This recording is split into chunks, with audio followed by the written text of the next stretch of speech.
안녕하세요. 정신분석의 뜰입니다. 오늘도 같이 우리 페어밴 공부해 보겠는데요. 4장의 마지막 부분에 이르렀습니다. 자, 이 페어밴 책 중에서 가장 중요한 장이 4장이죠. 아주 중요한 이론들이 많이 나온 장들입니다. 그 중에서도 이제 거의 중요한 이론들은 다 다루었고요. 이제 결론 부분에 해당하는 그 마지막 부분을 오늘 한번 다루어 보겠습니다. 자, 많은 중요한 이론들이 있었습니다. 그러면서 페어밴이 그렇다면 이 이론을 가지고 내가 말하는 치료란 어떤 것이고 치료의 의미는 무엇이고 어떻게 치료를 해야 될 것인가 거기에 대한 것들을 잠깐 다루고 이 장에서 넘어갑니다. 그 부분을 오늘 살펴보도록 하겠습니다. 그러니까 역동 구조적 심리학에서 치료란 어떤 의미를 갖는가 그걸 한번 탐색해보는 겁니다. 자, 페어밴은 항상 프로이드 이론과 비교하면서 자신의 이견을 전개해 나갔지요. 오늘 서론에서도 마찬가지입니다. 프로이드하고 나하고는 똑같은 부분이 있지만 다른 부분이 있다. 그러면서 이를 전개해 나가거든요. 자, 프로이드는 두 가지 구조적 요소를 말했고요. 두 가지 역동적인 요소를 말했습니다. 두 가지 구조적 요소가 뭡니까? 바로 자아와 초자아가 우리 심리 내적 구조 안에 있다는 얘기지요. 그리고 두 가지 역동적 요소는 원본능에서 나오는 리비도와 공격성, 요 에너지가 있으면서 이 관계 속에서 우리의 성격 구조가 만들어진다고 이렇게 프로이드는 얘기를 했지요. 근데 이거 두 가지 역동적인 요소, 공격성과 리비도는 페어밴도 똑같이 얘기를 하지만 심리 내적 구조가 5가지가 있다고 말하는 점에서 페어밴이 프로이드보다 훨씬 더 다양하게 설명을 하지요. 이 5가지 이론 우리 그 전에 사정에서 많이 설명이 되어졌습니다. 다시 한번 반복해보면 첫 번째 중심적 자아가 우리 심리 내적 구조 안에 있지요. 그리고 여기서 파편화되어서 분열되어서 나오는 리비도적 자아, 내적 파괴자, 그리고 이것들과 관계를 맺는 대상들이 바로 흥분시키는 대상과 거절하는 대상이 있지 않습니까? 요 5가지 심리 내적 구조와 그 다음에 공격성과 리비도가 역동적인 에너지 요것들이 같이 결합되기도 하면서 또 막 이렇게 변환되기도 하면서 막 공격하기도 하면서 이러면서 우리 안에 어떤 정신병리라든지 어떤 성격 형성들이 만들어진다는 겁니다. 공격성이 너무 많이 나올 때 두려워하고 그 엄청난 공포들이 많이 자리 잡을 때 어떻습니까? 그럴 때는 좀 더 많은 편집증적인 증상들을 가지게 되겠지요. 그러면서 이런 어떤 이를 서로 조합하고 공격하고 리비도가 가는 이런 복잡한 관계 속에서 우리의 심리 내적인 성격 형성이 만들어지고 정신병리가 만들어진다고 이렇게 얘기를 하고 있는데 그렇기 때문에 요 구조를 잘 들여다보면은 우리가 치료를 잘 해 나갈 수 있다고 이렇게 얘기를 하고 있거든요. 좀 더 복잡 다단하게 역동성 있게 설명하는 것이 바로 페어밴의 이론입니다. 자, 그런데 자, 우리 심리 내적 구조는 있잖아요. 기본적인 심리 내적인 이런 상황은 심리 경제적인 관점에서는 결코 변할 수 없는 것으로 생각되어서는 안 된다고 이렇게 얘기를 하고 있습니다. 자, 좀 무슨 얘기냐면 심리적 지형학의 영역은 비교적 불변합니다. 그러니까 우리 지형학이라고 그랬습니다. 우리에게 초자아가 있고 자아가 있고 그 다음에 원본능이 있는 이 지형학적인 구조, 이 심리 내적 구조는 안 변합니다. 한번 만들어지면 7세, 8세 오이디프를 거쳐 나오면서 초자아가 형성되면서 우리 안에 자아, 원본능, 초자아가 있는 이 심리 내적 지형학 구조는 불변입니다. 그대로 우리는 그쪽대로 성격의 틀로서 가지고 있거든요. 근데 그 안에 내부 내용, 심리 경제적인 관점에서 이 역동이 어떻게 펼쳐지느냐, 원본능에서 나오는 리비도와 공격성이 어떻게 다루어지느냐, 관계를 맺고 있느냐에 따라서 이 경제적인 영역에서는 조금 더 우리 심리 내적인 상황들이 바뀔 수가 있다는 겁니다. 그러니까 내용은 바뀔 수가 있다는 겁니다.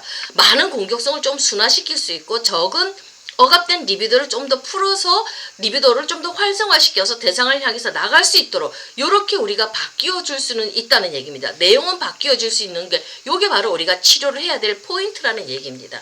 우리 집을 지을 때 골격은 우리가 파괴할 수 없지요. 집 구조 그죠? 철근으로 만들어진 골격 그거는 바꿀 수 없는 겁니다. 이미 한번 만들어졌으면. 그렇지만 그 안에 있는 내용물 2층, 3층 만들고요. 그 다음에 어떤 집 안에 인테리어를 어떻게 하고 여기는 방을 어떻게 두고 여기는 부엌을 어떻게 두고 그 인테리어 내부 구조는 우리가 얼마든지 바꿀 수 있다는 얘기입니다. 그런 면에서 우리가 치료는 가능하다고 얘기를 하고 정신분석 치료는 바로 이 부분을 다루어주는 거라고 그렇게 얘기를 하고 있습니다. 자, 그러니까 훨씬 더 우리에게 가능성이 있죠. 내 구조가 내적인 구조가 잘못되어졌을 때 너무 공격성이 많아서 내 안에 있는 리비도를 억압했을 때 치료적인 것들을 도입을 하면은 개입을 하면 억압된 리비도가 다시 살아나고 공격성이 좀 순화되면서 우리가 훨씬 더 활기차게 살아나가는 그런 구조로 기본 구조는 가지고 있지만 그렇게 우리가 살아나갈 수가 있으니까 치료의 가능성이 있다는 얘기입니다. 자, 그렇다면 폐허변이 말하는 정신분석 치료가 갖는 중요한 기능은 어떻게 하는 거냐는 걸 살펴보면, 첫 번째, 리비도적 자아와 내적 파괴자에게 넘겨주었던 영역을 최대한으로 중심적 자아에게 되돌려줌으로써 자아의 분열을 감소시키는 것. 자, 중심적 자아에서 분열되어서 나갔죠. 리비도적 자아, 내적 파괴자, 공격성이 글로 넘어갔지 않습니까? 그러니까 이러면서 자아의 분열을 했기 때문에 이 분열을 감소시켜서 리비도적 자아라든지 내적 파괴자, 분열된 이것들을 중심적 자아 안에 에너지를 돌려줌으로써 어떻게 치료를 해나간다고, 자아의 분열을 감소시켜 나간다고 이렇게 얘기를 하고 있습니다. 두 번째는 흥분시키는 대상과 거절하는 대상을 가능한 한 중심적 자아의 영향권 안으로 끌어오는 것. 이게 바로 정신분석 치료가 갖는 가장 중요한 기능이라고 얘기를 하고 있습니다. 자, 그런데 이런 변화는 굉장히 어렵습니다. 분열되어 나갔고 파편화되었던 나갔던 것들을 다시 중심적 자아 안에 끌어모으는 거지요. 근데 요거는 굉장히 어렵고 어떤 치료가 성취되는 정도가 상당히 제한되어져 있다고 얘기를 하고 있습니다. 오랜 시간, 안 되는 건 아니고 오랜 시간 치료, 굉장히 많은 시간들이 필요하다는 얘기입니다. 원래 정상적인 정신분석은 일주일 동안 계속 하는 거지 않습니까? 매일 와서. 그걸 몇 년 동안 계속 할 때 이런 게 구조가 바뀔 수 있다고 얘기를 합니다. 그러니까 아주 힘든다는 얘기죠. 근데 반대로 좀 더 다른 차원에서 대조적으로 심리 경제적인 측면에서 기본 내적인 심리 내적 구조는 아주 포괄적으로 수정될 수 있다고 얘기를 합니다. 제가 아까 얘기했죠. 이 공격성과 그 리비도가 가는 요것들은 우리가 얼마든지 우리가 바뀌어낼 수 있고 치료의 대상으로 우리가 다시 한 번 더 순환시켜 나갈 수가 있다는 겁니다. 그러니까 첫 번째, 부차적 자아들이 연결되어 있는 대상들에 대한 애착을 줄이는 것. 리비도적 자아는 지금 거절하는 대상이라든지 흥분시키는 대상, 자기에게 나쁜 이미지를 가져다 주는 대상하고 애착이 되어져 있지 않습니까? 리비도가 끈끈하게 연결되어져 있지 않습니까? 그러면서 자꾸 우리가 나쁜 대상을 향해서 내가 가도록 만들어주고 내 인생을 힘들게 만드니까 요 애착의 강도, 리비도의 강도, 요거는 우리가 줄여나갈 수가 있다는 겁니다. 심리 경제적인 면에서 그 에너지는 우리가 줄여나갈 수가 있기 때문에 치료가 된다는 얘기입니다. 자, 두 번째, 부차적 자아들과 그것들의 대상들에 대한 중심적 자아의 공격성을 줄이는 것. 그리고 리비도적 자아와 그 대상에 대한 내적 파괴자의 공격성을 최소한으로 줄이는 것.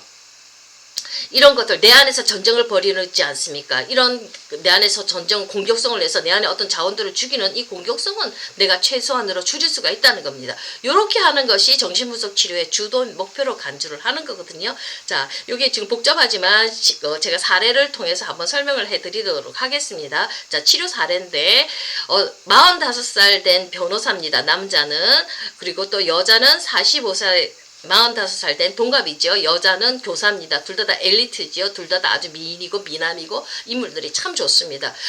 중산층 이상으로 살아나가는 멋진 부부인데 그 내면을 들여다보면 부부 생활이 그렇게 원만하지가 않았습니다. 아주 부부 생활이 심각해서 다툼이 너무 잦고 강렬하게 이루어졌기 때문에 이제 치료를 받으러 왔는데 이 사람들을 이렇게 치료를 해보니까 자, 부부관계 갈등 싸울 때 보면 남편은 그냥 큰 소리가 나면 철수해버리고 도망가 버려요. 집 밖으로 나가버려요. 그러면 아내는 그 도망가는 남편을 보면서 엄청나게 화가 나서, 너무나도 화가 나서 분노를 폭발한 다음에 그 다음에 이 여자는 우울로 확 들어가 버려요.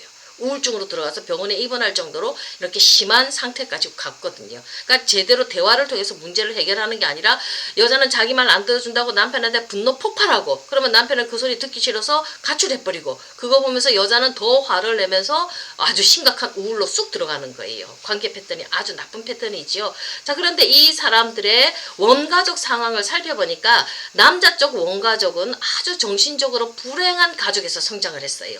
그러니까 부모 모두 다 심각한 우울증을 안고 있어서 같이 정신병원에 입원하기도 한 그런 상태예요. 그러니까 이 남자한테 부모들이 정상적인 에너지를 줄 수가 없었죠.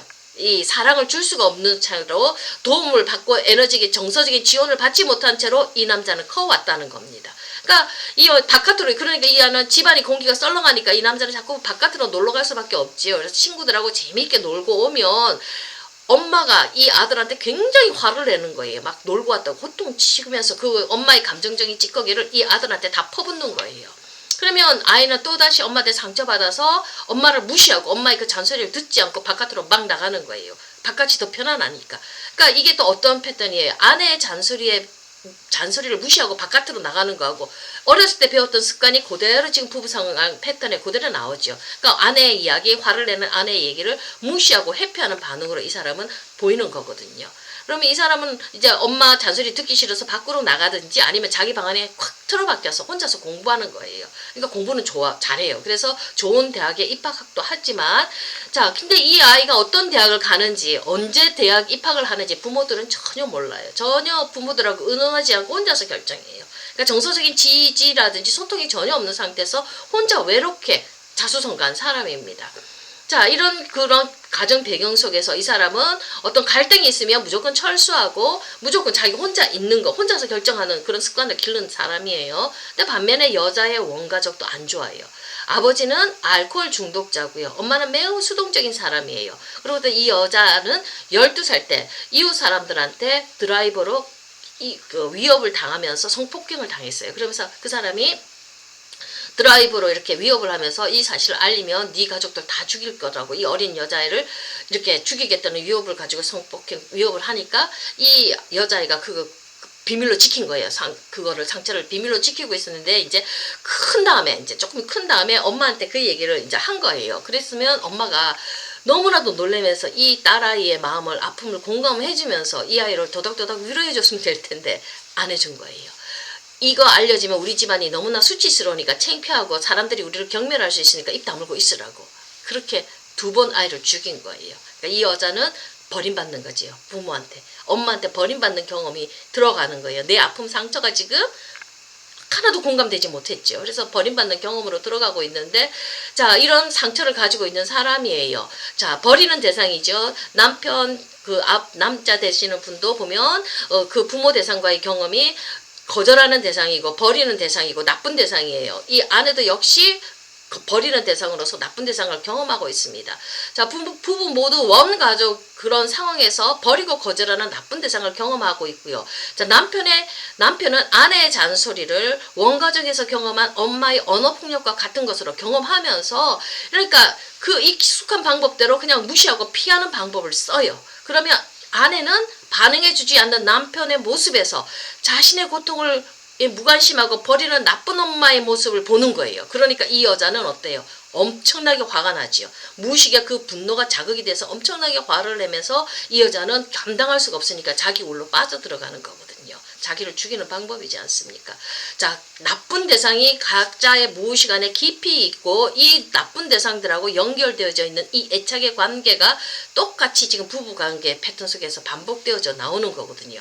그러면 자, 내 안에 있는 이 나쁜 대상과 연결되어 있는 이 리비도적인 고리를 끊어내지 않고 희석화시키지 않으면 계속 무의식의 법칙은 뭐냐면 똑같은 구조가 반복되어지도록 내 생활 속에서 반복되어지는 그 패턴을 보이도록 만들거든요. 그럼 남편은 계속 저 남편은 계속 나를 버리고 가는 나쁜 남자, 나에게 공감해주지 않는 나쁜 남자 이러면서 내 원가정에서 경험했던 그 경험들이 활성화되어서 그 남자를 더 많이 공격하고 그 남자에게 더 많이 화를 내고 그 남자를 더 많이 섭섭하고 그런 거예요. 원래 현실적으로 충분히 대화하면서 대화 패턴을 통해서 관계를 만들어 나갈 수 있는 똑똑한 부부들인데도 불구하고 원가족에서부터 깊이 무의식에 박혀있던 이 내적인 감정들이 해결이 안 되어지면은 부부관계는 요만큼 지금 상처를 받았는데 이것들이 내 무의식에 있는 것들이 갑자기 덤탱이 되어져서 막 폭발을 해버리는 거예요. 그러니까 이 안에 있는 내 안에 있는 이 리비도적 자아하고 연결된 이 나쁜 대상들과의 이 리비도적인 에너지를 조금 내가 감소시켜서 끈끈한 이것들,